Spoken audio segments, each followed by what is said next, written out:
آیت ہیں ہر عبادت کی کوئی نہ کوئی خاص شرط ہے، جب تک وہ شرط مکمل نہ ہو وہ عبادت نہیں ہوتی۔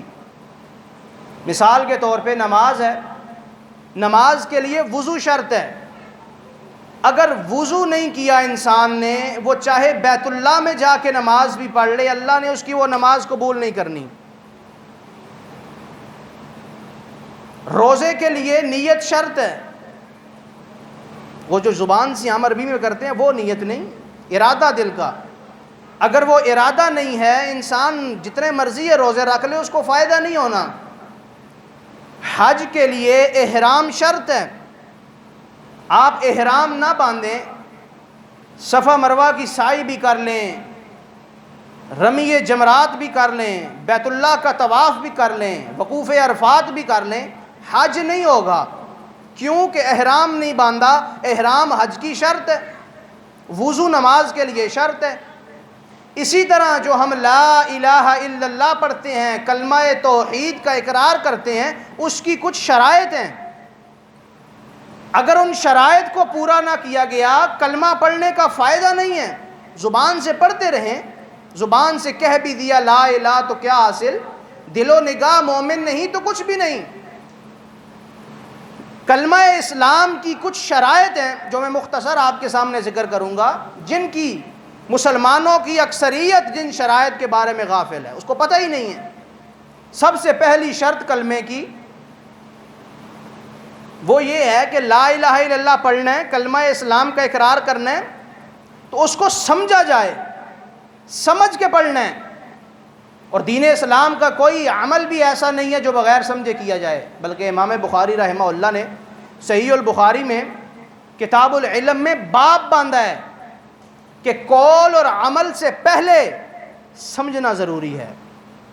قول بولنے اور عمل کرنے سے پہلے جو کام کرنے لگے ہیں اس کے بارے میں سمجھنا ضروری ہے۔ اللہ رب العالمین نے سورہ محمد میں فرمایا فَاعْلَمْ أَنَّهُ لَا إِلَهَ إِلَّا اللَّهُ، اے میرے حبیب محمد الرسول اللہ صلی اللہ علیہ وسلم، فَاعْلَمْ، خود بھی سمجھیے، اپنے امتیوں کو اس بات کی تلقین کیجئے کہ آپ نے لا الہ الا اللہ کے بارے میں سمجھنا ہے، لا الہ الا اللہ کا فہم حاصل کرنا ہے۔ اگر فہم نہیں ہے، سمجھنا نہیں ہے، ضربیں لگاتے رہیں، ورد کرتے رہیں، کلمہ پڑھنے کا فائدہ نہیں ہے۔ کس طرح سمجھ کے پڑھنا ہے اس کی وضاحت میں ذرا آخر میں کروں گا۔ حضرت عثمان غنی رضی اللہ تعالیٰ عنہ کی حدیث ہے، روایت ہے، فرماتے ہیں اللہ کے پاک نبی صلی اللہ علیہ وسلم نے فرمایا من مات وهو يعلم انه لا الہ الا اللہ دخل الجنہ، جو بندہ دنیا سے گیا اس حالت میں اسے موت آئی کہ وہ جانتا تھا کہ اللہ کے علاوہ کوئی الہ نہیں ہے، وہ لا الہ الا اللہ کا معنی مفہوم سمجھتا تھا، سمجھتے کی حالت میں اسے موت آئی، دخل الجنہ، اللہ اس کو جنت میں داخل فرما دیں گے۔ زبان سے پڑھنا کافی نہیں ہے، سمجھنا ضروری ہے۔ اسی طرح دوسری شرط جو ہے کلمے کی وہ ہے یقین۔ سمجھ لیا ہے، اب پڑھنے کی باری آئی ہے تو یقین سے پڑھنا ہے، کامل یقین ہونا چاہیے کہ میں لا الہ الا اللہ کلمہ توحید کا اقرار کر رہا ہوں، میں غیروں کی نفی کر کے ایک اللہ پہ ایمان لا رہا ہوں، وہ اللہ کی ذات مجھے کبھی تنہا نہیں چھوڑے گی، یہ کلمہ مجھے کبھی رائے گاہ نہیں جانے دے گا۔ یقین کے ساتھ، کامل ایمان کے ساتھ، پختہ ارادے کے ساتھ جب لا الہ الا اللہ پڑھیں گے تب فائدہ ہوگا، تب ایمان مکمل ہوگا۔ اللہ رب العالمین قرآن مجید سورہ الحجرات میں فرماتے ہیں انما المؤمنون الذین آمنوا باللہ ورسولہ ثم لم یرتابوا، یقین کے ساتھ انما المؤمنون الذین آمنوا باللہ، مومن وہ ہیں جو اللہ پہ اور اس کے رسول پہ ایمان لاتے ہیں، ثم لم یرتابوا، پھر وہ پھرتے نہیں ہیں، وہ ڈٹ جاتے ہیں ایمان لا کے۔ کیوں؟ انہیں اپنے اللہ پہ یقین ہوتا ہے، انہیں اللہ کی ذات پہ ایمان ہے، کامل اعتبار ہے، کیونکہ انہوں نے لا الہ الا اللہ پڑھا ہے۔ اسی طرح کلمے کی تیسری شرط، اللہ کے نبی علیہ السلام نے فرمایا تیسری شرط اخلاص ہے، اخلاص نیت۔ جب تک نیت خالص نہیں ہوگی، نیت اللہ کو راضی کرنا نہیں ہوگی، کلمہ پڑھنے کا کوئی فائدہ نہیں ہے۔ یہ لوگ غیر مسلم مسلمان ہوتے ہیں پھر مرتد ہو جاتے ہیں نا، کلمہ پڑھتے ہیں جب تک انہیں فائدہ ملتا رہے تو وہ دائرہ اسلام میں رہتے ہیں، جب انہیں فائدہ نہ ملے تو مرتد ہو جاتے ہیں۔ کیوں؟ ان کی نیت صاف نہیں ہے، اخلاص نیت نہیں ہے، اور ویسے بھی کوئی عمل اللہ کو قبول نہیں ہے جب تک اس کے اندر اخلاص نہ ہو۔ اخلاص کے بغیر کوئی عمل اللہ کو قبول نہیں ہے۔ تو لا الہ الا اللہ پڑھنا اسلام کی بنیاد ہے، اسلام کی اساس ہے، تمام اعمال کا دار و مدار اسی لا الہ الا اللہ پہ ہے۔ اگر اس کو پڑھتے ہوئے اخلاص نہ ہوا، اللہ کی رضا مقصود نہ ہوئی، کلمہ پڑھنے کا کوئی فائدہ نہیں ہے۔ اخلاص نیت، اللہ قرآن میں فرماتے ہیں وَمَا أُمِرُوا إِلَّا لِيَعْبُدُوا اللَّهَ مُخْلِصِينَ لَهُ الدِّينَ۔ اللہ کی عبادت کرنی ہے تو صرف اسی کو راضی کرنے کے لیے کرنی، اخلاص نیت ضروری ہے۔ ابو ہریرہ رضی اللہ تعالیٰ عنہ سے روایت ہے، فرماتے ہیں اللہ کے نبی علیہ السلام نے فرمایا اسعد الناس بشفاعتی، اللہ کے نبی علیہ السلام نے فرمایا قیامت کے دن میری شفاعت کا حقدار وہ بندہ ہوگا من قال لا الہ الا اللہ خالصا من قلبی، جو اپنے دل کی اخلاص کے ساتھ، اخلاص نیت کے ساتھ جو لا الہ الا اللہ پڑھے گا، قیامت کو میں محمد اس کی سفارش کروں گا صلی اللہ علیہ وسلم۔ اللہ ہم سب کو آپ کی شفاعت نصیب فرمائے۔ تو کلمہ پڑھنا ہے، اخلاص نیت کے ساتھ پڑھنا ہے، نیت کو صاف کر کے پڑھنا ہے۔ چوتھی شرط کلمہ اسلام کی، کلمہ توحید کی، کہ کلمہ پڑھنے کے بعد پھر اس پہ ڈٹ جانا ہے۔ پھر تکلیفیں آئیں گی، احسب الناس ان یقولوا ان یترکوا ان یقول احسب الناس ان یترکوا ان یقولوا آمنا وهم لا یفتنون۔ اللہ فرماتے ہیں لوگوں نے کیا سمجھ لیا ہے، لا الہ الا اللہ پڑھ لیں گے، کلمہ توحید کا اقرار کریں گے، انہیں تکلیفیں نہیں آئیں گی؟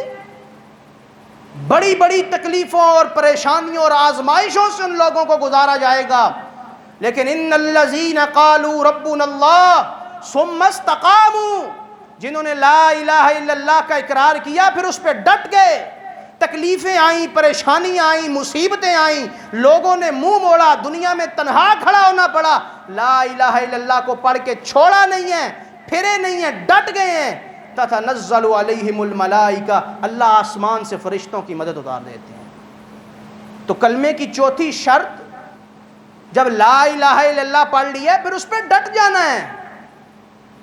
پھر دائیں بائیں کی طرف تکلیفیں اور پریشانیاں آئیں، پھر اس سے دائیں بائیں کی طرف ہلنا نہیں ہے، بھاگنا نہیں ہے، ڈٹ کے صبر اور استقامت کا مظاہرہ کرنا ہے۔ اللہ کے نبی علیہ السلام نے اپنے صحابی، پیارے صحابی حضرت معاذ رضی اللہ تعالیٰ عنہ کو فرمایا تھا، میرے معاذ جب لا الہ الا اللہ پڑھ لیا ہے، ان حرکتا او قتلتا، اگر تجھے قتل کر دیا جائے، کاٹ دیا جائے، یا تجھے آگ کے اندر جلا دیا جائے، تو نے لا الہ الا اللہ کو نہیں چھوڑنا۔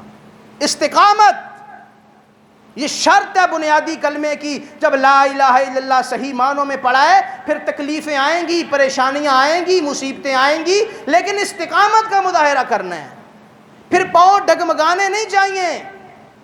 پانچویں شرط ہے کہ کلمہ پڑھنا ہے تو محبت کے ساتھ پڑھنا ہے، وجد کے ساتھ پڑھنا ہے۔ ایک تو وجد وہ ہے نا جو ہمارے یہ صوفی قسم کے لوگوں کو درباروں پہ وجد طاری ہو جاتا ہے، ایک وجد وہ ہے، ایک وجد وہ ہے جو حضرت بلال حبشی کو طاری ہوتا تھا رضی اللہ تعالیٰ عنہ، محبت کے ساتھ، ایمان کے ساتھ، لذت کے ساتھ لا الہ الا اللہ پڑھنا۔ امیہ مارتا تھا بلال کو رضی اللہ تعالیٰ عنہ، امیہ گلیوں میں گھسیٹتا تھا، انگاروں پہ لٹاتا تھا۔ ابو بکر صدیق پاس سے گزرے، فرمایا بلال اونچی آواز سے احد احد اللہ کی توحید کا اقرار کر رہے، یار آہستہ دل میں پڑھ لیا کر، ابھی ہم کمزور ہیں، دل میں کلمہ توحید کا اقرار کر لیا کر، شاید وہ تجھے تکلیفیں نہ دے، کم تکلیف دے۔ بلال فرماتے ہیں آہستہ پڑھنے سے لذت ہی نہیں آتی، آہستہ پڑھنے سے لذت ہی نہیں آتی، کلمہ پڑھنے تو محبت کے ساتھ پڑھنا ہے۔ یہی محبت تھی کہ بلال چلتا مکے کی گلیوں میں تھا، پاؤں کی آواز اللہ نے جنت میں پہنچا دی تھی رضی اللہ تعالیٰ عنہ۔ وجہ کیا تھی؟ کلمہ پڑھے، محبت کے ساتھ پڑھا ہے، شوق کے ساتھ پڑھا ہے۔ تو یہ کلمے کی پانچویں شرط ہے کہ کلمہ محبت کے ساتھ پڑھنا ہے۔ اور چھٹی شرط کلمے کی کہ لا الہ الا اللہ پڑھ لی ہے، پھر اس کے مطابق زندگی گزارنی ہے، تابعہ داری کرنی ہے۔ لا الہ الا اللہ پڑھ کے اپنی مہار کو اللہ کے ہاتھ میں اور رسول اللہ کے ہاتھ میں دے دیا ہے، پھر اپنی مرضی نہیں چل سکتی، پھر جیسے میرا دل کہے میں اس طرح کروں، جیسے میرا امام کہے میں ویسے کروں، پھر اس طرح زندگی نہیں گزارنی۔ جب لا الہ الا اللہ پڑھ لی ہے پھر اس کے مطابق زندگی گزارنی ہے، پھر لا الہ الا اللہ کے مطابق عمل کر کے دکھانا ہے۔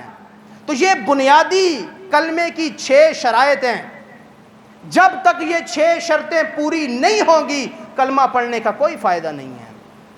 سب سے پہلے، اب میں ان کی ذرا تفصیل بیان کرتا ہوں، سب سے پہلے کلمہ سمجھنا ہے، فَاعْلَمْ أَنَّهُ لَا إِلَهَ إِلَّا اللَّهُ، سمجھ کے پڑھنا ہے۔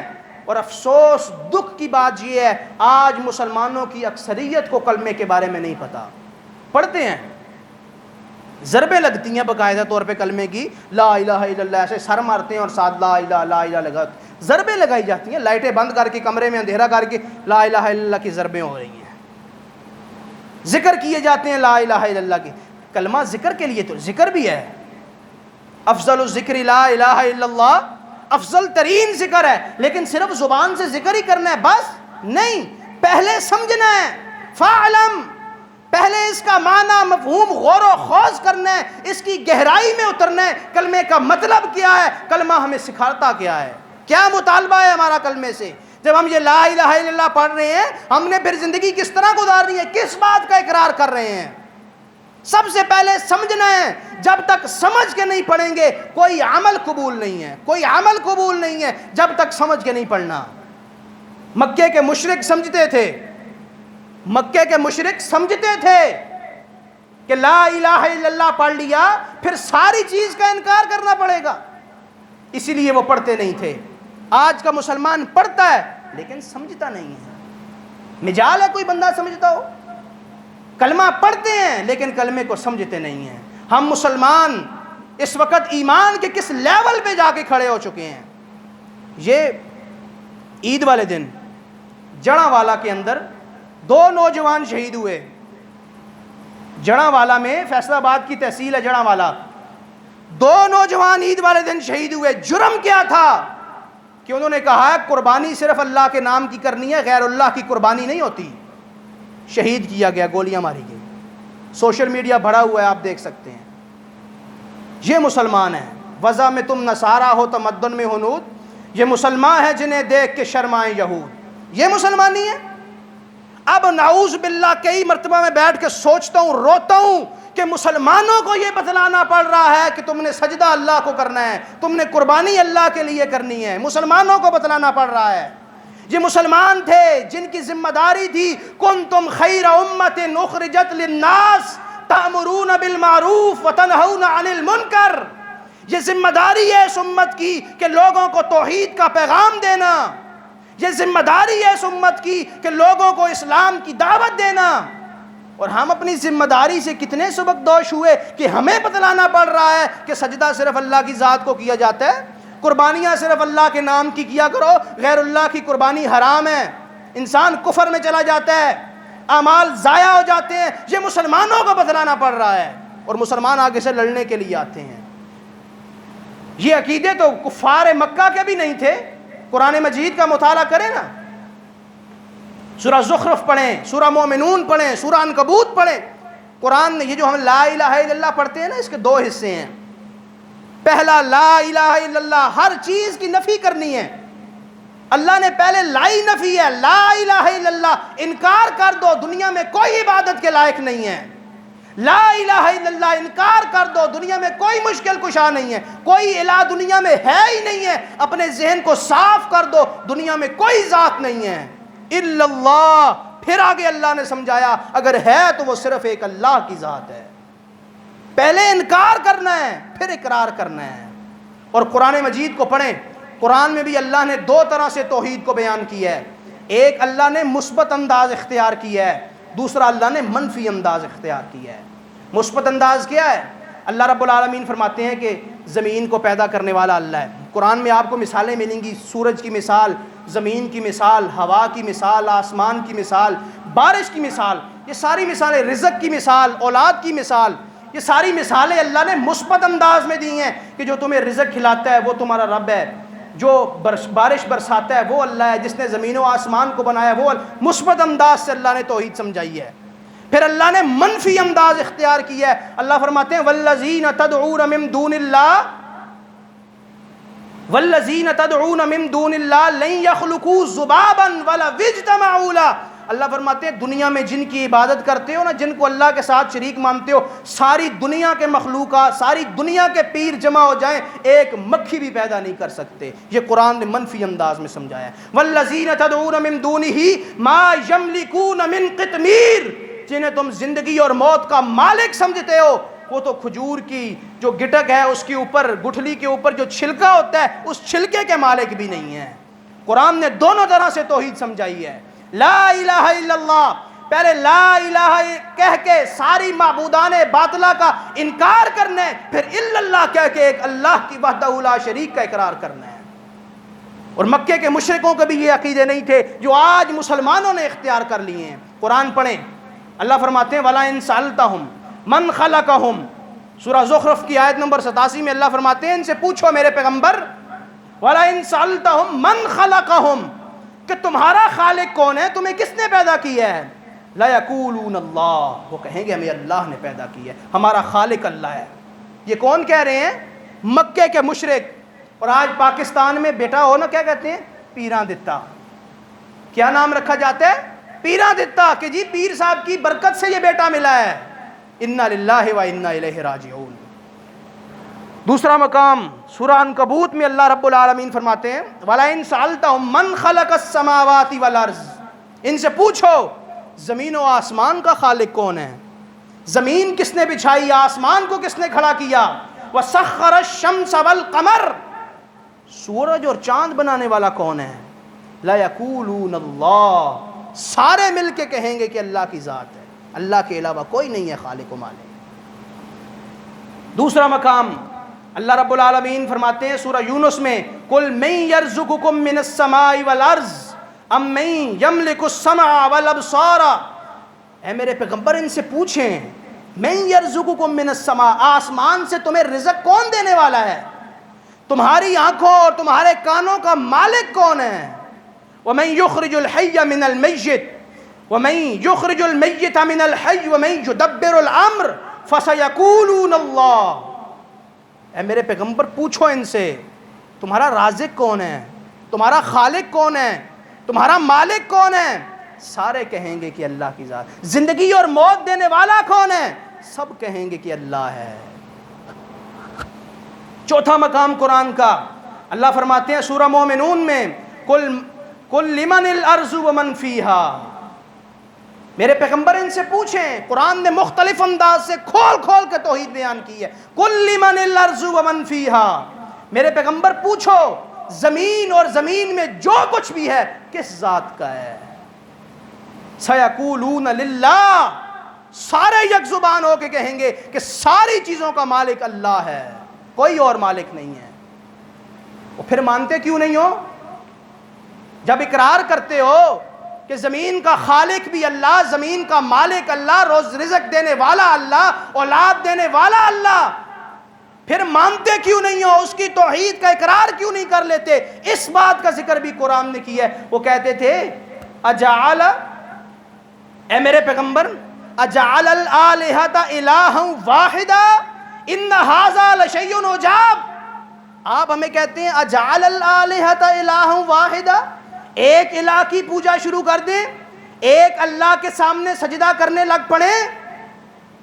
پہلے تو وہ حاجیوں کو ستو بھی پلاتے تھے، بیت اللہ کی خدمت بھی کیا کرتے تھے، اللہ کی اللہ کو رب مان کے توحید ربوبیت کا اقرار بھی کرتے تھے، لیکن کبھی قرآن انہیں یا ایھا الکافرون کہہ رہا ہے، کبھی قرآن ظالمون کہہ رہا ہے، کبھی قرآن فاسقون کہہ رہا ہے، کبھی قرآن نے مشرک انہیں کہا ہے۔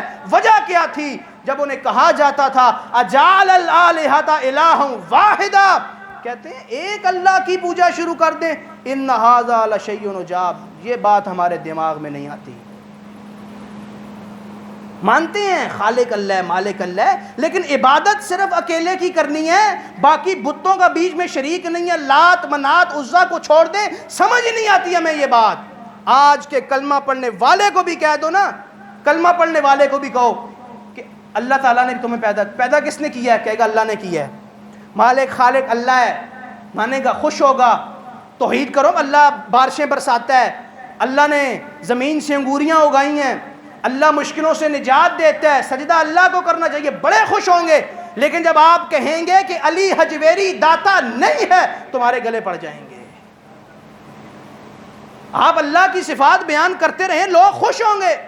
لیکن جب باقیوں کی نفی کریں گے، باقیوں کا انکار کیا جائے گا، لوگ قوم مخالف ہو جائے گی، قوم مخالف ہو جائے گی. اللہ کے نبی علیہ الصلوۃ والسلام سے بھی مشرکین مکہ نے کہا تھا نا، اللہ کے نبی 1 سال ہم آپ کے معبود کی، آپ کے خالق کی عبادت کرتے ہیں، 1 سال آپ ہمارے بتوں کے ساتھ آ جائیے گا. 1 سال ہم آپ کی طرف آتے ہیں، 1 سال آپ ہمارے بتوں کی طرف آ جائیے گا. اگر وہ پہلے سال اللہ کے نبی علیہ السلام کے ساتھ آ جاتے تو کیا سارے کے سارے مسلمان نہ ہو جاتے؟ لیکن اللہ رب العالمین نے فرمایا نہیں، میرے پیغمبر جو دوسری شرط ہے ان کی، اس کو کبھی قبول نہیں کرنا. اللہ کے علاوہ کسی کے بارے میں سوچنا بھی نہیں ہے. کبھی آپ کے چچا کے پاس آ کے کہتے ہیں یار اپنے بھتیجے محمد صلی اللہ علیہ وسلم کو منع کرو، یار ہمارے بتوں کی کم از کم مخالفت تو نہ کرے نا. نہیں مانتا نہ مانے، نہیں پوجتا نہ پوجے، مخالفت تو نہ کرے، ان کا ایک انکار تو نہ کرے. اللہ کے نبی علیہ السلام نے فرمایا ہے میرے چچا اگر میرے دائیں ہاتھ میں چاند لا کے رکھ دیں، بائیں ہاتھ میں سے سورج لا کے رکھ دیں، میں محمد پھر بھی اس سے باز نہیں آؤں گا صلی اللہ علیہ وسلم. کیوں؟ توحید کا پہلا نقطہ ہی یہ ہے، لا الہ، ہر چیز کی نفی کرنی ہے، الا اللہ بعد میں آتا ہے. پہلے انکار کرنا ہے. دنیا میں کوئی دربار، کوئی بزرگ، کوئی درگاہ نہیں ہے جو انسان کی مشکل کشا اور مشکلوں کو پورا کرنے والا ہو، صرف ایک اللہ کی ذات ہے. پہلے انکار کرنا ہے. اور آج ہم مسلمان کلمہ پڑھنے کے باوجود کس مقام پہ کھڑے ہیں؟ تو اس لیے کلمے کی جو شرائط ہیں، اول شرط یہ ہے فَاعْلَمْ أَنَّهُ لَا إِلَهَ إِلَّا اللَّهُ. مکے کے لوگ اللہ کے نبی علیہ السلام کوہ صفا پہ کھڑے ہوئے، آپ نے پوچھا ہاں بھائی میں نے تمہارے اندر 40 سال گزارے ہیں، لبثت فیکم عمر السنین، لبثت فیکم عمرا، بتاؤ میں نے ایک زندگی کا حصہ 40 سال تمہارے اندر زندگی گزاری ہے. حل وجدتمونی صادقا او کاذبا، بتاؤ میرے کردار پہ کوئی انگلی اٹھانے والا ہے تو اٹھائے، کھلے مجمع میں چیلنج ہے. ساروں نے یک زبان ہو کے کہا ما جربناک الا علیک صدقا، ہم تجربے کر کر کے مر گئے ہیں لیکن جب بھی پایا ہے آپ کو سچے ہی پایا ہے. وہ صادق اور امین کہنے والے. پھر آپ نے کہا یا ایھا الناس قولوا لا الہ الا اللہ، عرب بھی مل جائے گا، تملکون بہل عرب والعجم، اللہ تمہیں عرب و عجم کا مالک بنا دے گا، بادشاہت مل جائے گی. کرنا کیا ہے؟ لا الہ الا اللہ کا اقرار کر دو، لا الہ اپنی زبان سے کہہ دو. سگا چچا سب سے پہلے کھڑا ہوا. نفی برداشت نہیں ہوتی کسی کو، اور اسلام کا انداز یہ ہے پہلے نفی کرنی ہے. تکلیف ہوتی ہے ہوتی رہے، تکلیف ہوتی ہے ہوتی. اسلام کا جو انداز ہے وہ یہ ہے کہ سب سے پہلے نفی کرنی ہے، تمام معبودان باطلہ کو گرانا ہے. جب لا الہ الا اللہ، لا الہ کی ضرب پڑی، سارے بت گر گئے. الا اللہ، جب زمین صاف ہو گئی، ایک اللہ کی ذات پھر رہ جاتی ہے جو مشکل کشا ہے، جو حاجت روا ہے، جس کی عبادت کرنی ہے، جس کے سامنے ماتھوں کو جھکانا ہے. آپ میں سے بھی لوگ کہیں گے شاید کہ جی یہ اکثر ہی توحید بیان کرتے رہتے ہیں، ان کو پتہ نہیں اور کچھ آتا ہی نہیں ہے. نہیں، بہت کچھ آتا ہے. ایک تو ہمارا مسئلہ یہ ہے کہ ہمیں قرآن مجید کے علاوہ آتا ہی نہیں. واقعتاً ہمیں قرآن اور حدیث کے علاوہ کچھ نہیں آتا. اور قرآن میں اللہ نے مین موضوع توحید بیان کیا ہے. قرآن میں اللہ نے مین موضوع قرآن کا توحید ہے. لوگوں کے پاس تو کتابیں علماء کی لکھی ہوئی موجود ہیں، قصے کہانیاں موجود ہیں، فضائل کی کتابیں ہیں، ذکر کی کتابیں ہیں، اور مجالس کی کتابیں ہیں. ہر مجلس کی الگ کتاب ہے، وہ پڑھتے رہتے ہیں، ان کا مسئلہ ہی نہیں ہوتا. ہمارے پاس قرآن کے علاوہ ہے ہی کوئی نہیں. یا قرآن پڑھتے ہیں یا اللہ کے نبی کی حدیث پڑھتے ہیں. جمعے میں یا قرآن سناتے ہیں یا حدیث سناتے ہیں، اور تو کوئی تیسری چیز ہی نہیں ہے. جائیں کس طرف؟ اور دوسری بات، یہ جو توحید ہے یہ کوئی اتنا مختصر سا موضوع تو ہے نہیں جو بندہ 1-2 جمعوں میں بیان کرے تو ختم ہو جائے. اس کو بیان کرنے کے لیے 950 سال کی محنت لگتی ہے. میرا اشارہ سمجھ گئے ہوں گے. اور 950 سال بھی صرف ہفتے میں 1 دن جمعے کا نہیں. قال ربی انی دعوت قومی لیلا و نہارا، رات دن ایک کر کے جب توحید کا پیغام دو نا تو پھر 950 سال لگتے ہیں توحید سمجھاتے ہوئے۔ اور تیسری بنیادی بات یہ ہے کہ ہماری عوام کو پتہ ہی نہیں ہے، لوگ لا الہ الا اللہ پڑھنے کے بعد شرک کرتے ہیں۔ یہ ذمہ داری ہے منبر و محراب کی کہ لوگوں کو شرک کی دلدل سے نکال کے، بدعات کے کیچڑ سے نکال کے توحید اور سنت کے نور کی طرف لایا جائے۔ یہ ہماری ذمہ داری ہے، یہ اس امت کی ذمہ داری ہے۔ کنتم خیر امہ، تو اس لیے جو کلمے کی پہلی شرط ہے وہ یہ ہے فَعْلَمْ أَنَّهُ لَا إِلَهَ إِلَّا اللَّهُ۔ کلمہ پڑھنا ہے تو سمجھ کے پڑھنا ہے، سوچ کے پڑھنا ہے۔ اللہ کے نبی علیہ السلام نے جب ایک توحید کا پیغام دیا، وہ جانتے تھے اگر لا الہ الا اللہ پڑھ لیا پھر رات کو سجدہ نہیں کرنا پڑے گا، اگر لا الہ الا اللہ پڑھ لیا پھر منات کے سامنے جبین نہیں جھکانی پڑے گی، اگر لا الہ الا اللہ پڑھ لیا پھر عزا اور حبل کے سامنے اپنے دامن کو نہیں پھیلانا پڑے گا، اس لیے وہ نہیں پڑھتے تھے۔ آج کا مسلمان سمجھتا نہیں ہے، لا الہ الا اللہ پڑھنے کے باوجود قبروں اور مزاروں اور آستانوں پہ اپنے ماتھوں کو رگڑتا پھر رہا ہے۔ وہ مثال میں نے دی ہے نا عید والے دن کی، 2 نوجوان شہید ہوئے، جرم صرف یہی ہے کہ یار قربانی اللہ کے لیے کرو۔ اب اس میں کوئی لڑائی والی بات ہے، کوئی فتنے والی بات ہے، کوئی جھگڑے والی بات ہے کہ قربانی اللہ کے نام کی کرنی ہے؟ اب کوئی آپ کو کہے کہ یار سجدہ صرف اللہ کو کرنا ہے، آپ لڑنے لگ پڑے، تو وہ بندہ پاگل نہیں ہے؟ لیکن ہم ایمان کے کس لیول پہ کھڑے ہیں کہ ہم سے توحید برداشت ہی نہیں ہوتی، ہم سے یہ واز برداشت ہی نہیں ہوتا جس طرح مکے کے مشرکوں سے برداشت نہیں ہوتا تھا۔ آج لا الہ الا اللہ پڑھنے کے بعد امت ایمان کے کس لیول پہ کھڑی ہے؟ اگر عقیدہ درست نہ ہوا، عقیدہ توحید صاف نہ ہوا، خالص نہ ہوا، اللہ نے کوئی عمل قبول نہیں کرنا۔ اللہ امی عائشہ رضی اللہ تعالیٰ عنہ پوچھتی ہیں اللہ کے نبی سے، اللہ کے نبی وہ ایک چودھری تھا مکے کا، وہ بڑا صدقہ و خیرات کیا کرتا تھا، بڑے جانور ذبح کیا کرتا تھا، بڑا غریبوں کا خیال رکھتا تھا، کیا اس کو کوئی فائدہ ہوگا؟ اللہ کے نبی علیہ السلام نے فرمایا عائشہ نہیں، وہ اللہ کی توحید کا اقرار نہیں کرتا تھا، دنیا کی ساری محنتیں ضائع ہیں، سارے صدقہ و خیرات ضائع ہیں، ساری عبادات ضائع ہیں اگر عقیدہ صاف نہیں ہے۔ تو اللہ تعالیٰ سے دعا ہے اللہ ہمیں صحیح معنوں میں قرآن و حدیث کو سمجھنے کی توفیق عطا فرمائے، اللہ صحیح معنوں میں امت محمدیہ کو لا الہ الا اللہ کو سمجھنے کی، اس کا فہم حاصل کرنے کی توفیق عطا فرمائے۔ آمین۔ وما علینا الا البلاغ المبین۔